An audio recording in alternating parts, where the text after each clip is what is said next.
c'est un cursus qui s'appelait ingénieur de gestion en Belgique, à Louvain-la-Neuve. Puis ça m'a donné déjà, en fait, les bases pour un rôle de growth parce que j'avais un aspect business puis un aspect plus scientifique dans le profil, en tout cas dans les skills que j'avais réussi à acquérir pendant mon parcours académique. De là, je suis tombé un peu par hasard dans le marketing parce que, via la politique, en fait, c'est un peu spécial, mais mon père rentré en politique puis avait une campagne à faire en Belgique et c'était le début de la publicité sur Facebook, sur Google, puis évidemment la politique déjà encore aujourd'hui ils sont souvent en retard. Alors à l'époque c'était il y a presque 12 ans ou 10 ans, c'était encore les balbutiements, ils étaient encore avec les flyers papier on va dire, puis ils allaient porter dans les boîtes aux lettres. Puis là j'ai commencé à faire de la publicité sur Facebook, sur YouTube, si c'était déjà disponible à l'époque. Mais c'est comme ça que j'ai commencé à toucher puis à apprendre par moi-même comment faire de la publicité. Puis il y avait pas beaucoup de monde avec ce genre de skill set à l'époque.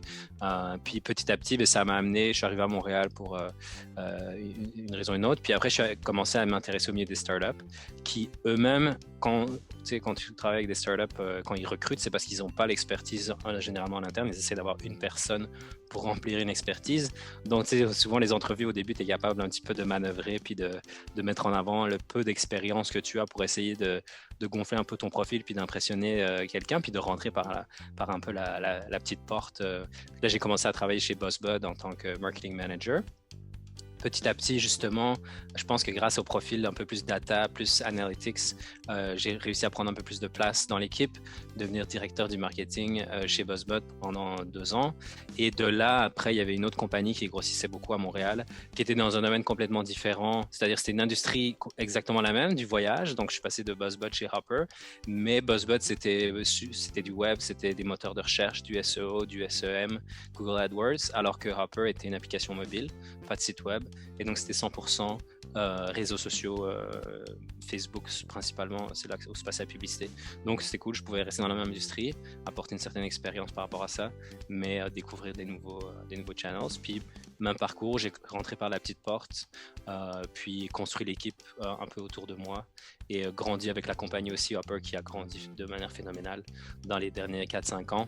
Et donc, le fait de pouvoir trouver les pépites comme ça, des fusées qui sont sur le décollage, ça permet aussi de grandir avec ces compagnies-là. Et c'est là que je me suis rendu au poste de directeur du User Acquisition, donc chez Hopper pendant 4 ans. C'est ça. Puis là, il y a quelques mois, j'ai quitté la compagnie pour me lancer en tant que consultant et avoir ma propre petite agence qui s'appelle Mylan Growth. Ce que j'ai réalisé, en tout cas dans les dernières années, c'est que la demande pour ce genre d'expérience était très élevée parce qu'il y a beaucoup d'entrepreneurs, il y a beaucoup de capital qui rentre et souvent, le capital que les jeunes pousses vont aller chercher auprès d'investisseurs, la moitié va être dans le personnel, l'autre moitié va être dans le marketing, dans le growth. Et il y a peu de gens qui ont l'expertise, qui l'ont déjà fait dans une autre startup. C'est normal, c'est quand même un milieu relativement émergent. Là, on commence à avoir une espèce de première génération de marketeurs qui ont 3-4 ans d'expérience en startup, mais il y a 5 ans à Montréal, il n'y avait pas énormément de startups. Donc, il y avait beaucoup de demandes. Puis, je parlais avec beaucoup d'entrepreneurs et j'avais beaucoup de plaisir justement à conseiller, à organiser des événements. On a ce qu'on appelle le Montreal Growth Meetup où on essaie de ramener un petit peu tout ce qu'on voit chez Hopper. On avait la chance d'avoir des budgets conséquents et une position quand même intéressante en Amérique du Nord, donc d'amener un peu notre expérience à des compagnies qui avaient peut-être un scale un peu plus petit. Et donc de là, je me suis dit, ça pourrait être le fun de passer de travailler pour une seule entreprise à 4 ou 5 compagnies. Donc maintenant, c'est un peu ça l'idée du projet en cours. Un marketer ou un growth marketer, tu peux donner au moins 50% de ta valeur, c'est un peu mon framework en ce moment, 50% de ta valeur en un jour par semaine. Puis le reste, c'est comme l'optimisation ou un peu comme... C'est clair que tu as des retours qui ne sont pas tout à fait linéaires sur l'investissement en temps. Donc là, moi, le fait de pouvoir donner à fond un coup, puis de diriger, de guider une équipe qui est déjà en place dans une plus petite compagnie, puis de leur apporter une expérience que j'ai eue. Et souvent, c'est de les rassurer dans leur choix, parce que quand on est en marketing, on est souvent, est-ce que je fais la bonne affaire? Même si ça va bien, on doit tout le temps se demander s'il n'y a pas autre chose qui irait encore mieux. Et donc d'avoir quelqu'un qui dit, mais non, mais moi j'ai déjà essayé tous ces canaux-là, ou j'ai déjà remarqué que sur un autre client dans la même industrie, ça ne fonctionne pas. Ce que tu fais, c'est bien. Ça apporte une certaine valeur, puis parce que ça permet à l'équipe de de dérouler. Ça permet à l'équipe aussi d'aller voir son leadership et de dire, regarde, on s'est assuré qu'on a testé toutes les portes, on a été rencontrer des personnes qui avaient essayé ce qu'on pourrait faire et qui nous ont confirmé que notre roadmap était la bonne. Donc c'est un peu ça qu'on essaie d'apporter. La formation académique, c'est sûr que déjà quand moi je l'ai vécu allez, je sais pas, déjà 8 ans maintenant, oups, mais c'était déjà très en retard par rapport à ce qui se faisait. J'avais eu une personne qui était venue parler de SEO, j'écoutais à moitié, et une personne qui était venue parler de comment avoir des likes sur Facebook. C'était pas très clair que ça allait être ça. Et je pense que ces 2 présentations-là, sur les 5 années d'études que j'ai faites, c'est les 2 choses qui m'ont servi on va dire le plus, quoi. Donc, je pense que ce qu'ils font déjà beaucoup mieux, puis qu'ils font probablement déjà pas mal mieux aussi à Montréal qu'en Belgique, en tout cas à mon époque, c'est d'inviter beaucoup d'intervenants pour parler de cas de la vie réelle. Il y en a déjà, c'est quand même une pratique courante dans les écoles d'administration, mais je pense qu'on peut toujours en faire plus, et peut-être des intervenants justement qui viennent de start-up aujourd'hui ou d'agences de marketing digital. Je pense qu'il faut peut-être se remettre à jour avec la réalité qui fait qu'il y a beaucoup plus des gens ont beaucoup plus besoin de skills sur Excel, de skills en statistique, en probabilité, en modélisation justement statistique, que dans des trucs plus high level de stratégie, des frameworks de McKinsey ou je pense que les 5 P de Porter, je les ai revus chaque année dans mon cursus, puis ça n'avait aucune application concrète dans mon travail. Donc peut-être plus d'analytics, moins de stratégie high level. Peut-être qu'il y a un peu ça. Puis après, je pense que ce qui se fait bien aussi ici, c'est les stages. Il n'y a rien qui va remplacer une expérience. Puis chez BuzzBud, on a eu quelques-uns des stagiaires qui sont venus pour être des student ambassadors de BuzzBud, puis qui montaient leur propre petit programme de croissance. Puis de là, il y a certaines personnes qui s'intéressaient au growth marketing, fait qu'il y avait des échanges entre nous et eux, puis ça leur a mis un peu le pied à l'étrier. Et, honnêtement, c'est difficile pour l'instant. J'ai pas l'impression que moi j'ai des grands succès que je peux afficher, de dire j'ai fait quelque chose puis je peux le mettre sur mon étagère, parce que j'ai travaillé principalement, mes 2 plus gros projets, ça a été avec BuzzBud et avec Hopper. Puis veux pas, c'est une période de même sur 4 ans, ça finit pas là. Donc ce dont je suis fier, c'est d'avoir posé des bases quand même solides, qu'une autre équipe a pu reprendre. Puis c'est des projets qui sont toujours en cours, là. Genre, c'est pas parce qu'on lève de l'argent ou qu'on grossit à 200 employés ou à 500 employés que nécessairement on a déjà gagné dans une startup. Il faut quand même se rendre jusqu'à la ligne d'arrivée, puis souvent c'est les 100 derniers mètres les plus difficiles. Donc le jour où ces 2 compagnies-là vont soit rentrer en bourse, devenir profitables, se faire acheter peut-être par un plus grand joueur, intégrer un grand joueur, je pourrais dire que ça c'était une de mes victoires. Mais pour l'instant, ce que je suis fier, c'est d'avoir construit des bonnes bases, de les avoir pour la croissance future, d'avoir pu la transmettre à une autre équipe. Et peut-être aussi, ce que je trouve intéressant, c'est d'avoir créé une culture d'entreprise qui est centrée sur la croissance, qui est centrée sur les analytics. Ça, c'est quelque chose que je pense que j'aime regarder en arrière puis me dire que ça, c'est cool. Puis d'avoir qu'aujourd'hui, justement, d'autres personnes ont rejoint ces équipes-là, ces compagnies-là, et se sont un peu nourries de cette culture-là pour leur développement personnel en tant que growth marketers.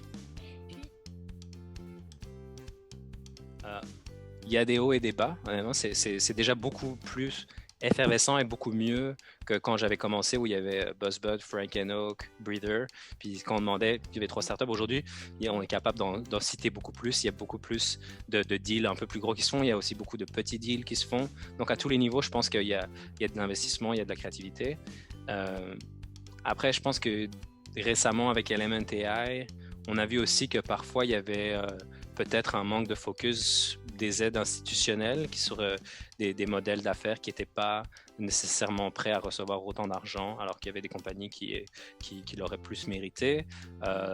Donc ça, tu vois, c'est genre, OK, l'écosystème va bien, on est en train de créer quelque chose autour du AI, puis finalement, le joueur étoile qu'on avait, c'est l'empereur est nu, hein, à la fin. Donc là, c'était un peu un coup, je trouve, pour l'écosystème. Mais à part ça, on est en train de créer quand même des belles compagnies, notamment avec Hopper, qui, selon moi, va devenir une des compagnies les plus grosses à rentrer en bourse un jour montréalaise, quoi. Puis Je pense que Lightspeed aussi a été un très bon succès récent, avec notamment aussi leur entrée en bourse. Ça, c'est l'étape finale où on peut dire, OK, ça, c'est un succès.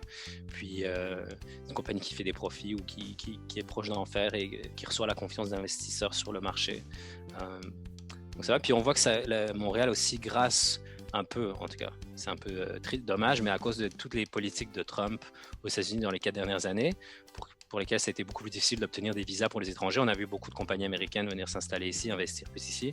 Récemment, on a vu Sonder, qui était une compagnie qui s'appelait Flatbook à l'époque, qui avait été créée à Montréal, qui s'était déplacée à San Francisco pour être plus proche d'investisseurs et du milieu, on va dire, du nid de la tech, puis qui maintenant revient réinvesti à Montréal. Donc ça, c'est cool de voir ça. Il y a beaucoup de blogs et de newsletters qui sont intéressantes dans le milieu du marketing, notamment du marketing mobile. Moi, je lis par exemple Grow.co, qui est une newsletter super intéressante. Il y a Mobile Dev Memo. Je pourrais vous citer des blogs, puis je pense que je pourrais peut-être en donner pour ajouter dans l'article ou dans la vidéo. Mais ouais, c'est super intéressant de rester informé. Moi, ce que j'aimais beaucoup faire avant la pandémie, c'était d'aller aux événements. Et je me souviens quand j'ai commencé chez Hopper, Hopper n'était pas un nom hyper connu nécessairement, mais j'allais à une conférence à Las Vegas qui s'appelait Mobile Apps Unlocked, c'est la grand-messe du marketing mobile. Et là, pendant 3 jours, j'avais booké de 9h à 17h des plages de 30 minutes le plus possible avec des marketeurs, genre de compagnies comme Yelp ou Pinterest ou des plus grosses applications pour essayer d'aller leur demander qu'est-ce qu'ils faisaient, c'est quoi leur processus. Puis quand tu es rendu à ta rencontre de 15h, tu peux recracher ce que tu avais appris à la rencontre de 11h. Puis c'est comme ça que tu bâtis un peu ton expertise. Puis tu rentres dans ta compagnie, tu vas voir ton boss et tu dis, regarde, eux ils font ça, Puis c'est comme ça que les rencontres quasiment ont plus joué un rôle dans mon expertise que les lectures. Un livre à citer qui était à propos du growth marketing qui m'a vraiment ouvert les yeux. Il y avait un petit livre à l'époque qui s'appelait Growth Hackers de Ryan Holiday qui était super. Il parlait un petit peu comment il avait hacké le PR pour que les blogueurs écrivent sur ses compagnies. Mais en général, c'est ça, le rythme de publication d'un livre n'est pas adapté à la vitesse d'évolution des stratégies de marketing. Un blog l'est déjà plus, mais même dans les blogs, ce qu'il y a, c'est qu'il y a beaucoup de crap dans le contenu, parce qu'ils font du marketing de contenu. C'est pas écrit par des experts, c'est écrit par des juniors qui doivent vendre un outil derrière aux marketers. Donc, il y a beaucoup de choses qui sont complètement inutiles. Et en plus de ça, on va dire que si jamais vous travaillez 60 heures semaine pour une startup, il n'y a pas le temps d'écrire beaucoup d'articles puis de partager du knowledge. Puis des fois, il n'y a même pas d'intérêt. Moi, je le fais par intérêt personnel parce que j'aime élargir mon réseau, parce que j'aime partager mes connaissances et surtout, ça me force à les structurer de manière qu'elles soient communicables. En fait, ça m'aide à les intégrer encore mieux. Mais en général, il y a beaucoup de gens qui ne vont pas dévoiler leur stratégie, leur technique. Il n'y a pas vraiment d'intérêt business, donc ils ne le font pas. C'est pour ça que d'aller en one-on-one, si vous allez voir le marketeur de Yelp, il va peut-être vous en révéler plus que si vous allez voir sa conférence ou vous lisez un article de blog sur il ou elle a fait. Non, mais le truc à savoir, c'est qu'il n'y a pas de silver bullet, justement. Souvent, c'est beaucoup de petites choses. Et ça, c'est quand même une misconception dans le milieu, parce qu'il y a eu beaucoup de bruit autour du growth hacking et du growth hack. Et puis, on aime bien revenir sur les exemples de, par exemple, Airbnb qui cross-postait sur Craigslist au début, ou sur les exemples de genre, on a ajouté tel truc dans la signature de tous les courriels, puis ça a fait exploser. Au final, ça dessert un peu la profession parce que après, on a des leaders qui nous demandent ça nous prend un autre growth hack, qu'est-ce que c'est?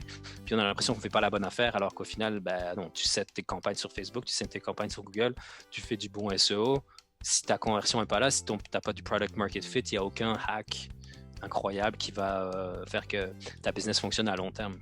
Ce que je remarque aujourd'hui, c'est que quand je vais travailler avec des clients maintenant, j'aime ça juste parler avec le leadership, parler avec les équipes, parler avec les créatifs, parler avec les analytics, et que ce que j'apporte en valeur, c'est pas nécessairement Ah, je pense qu'ici, il y a un truc sur Facebook que vous n'avez pas regardé, où on devrait tester TikTok parce que ça, c'est le next big thing.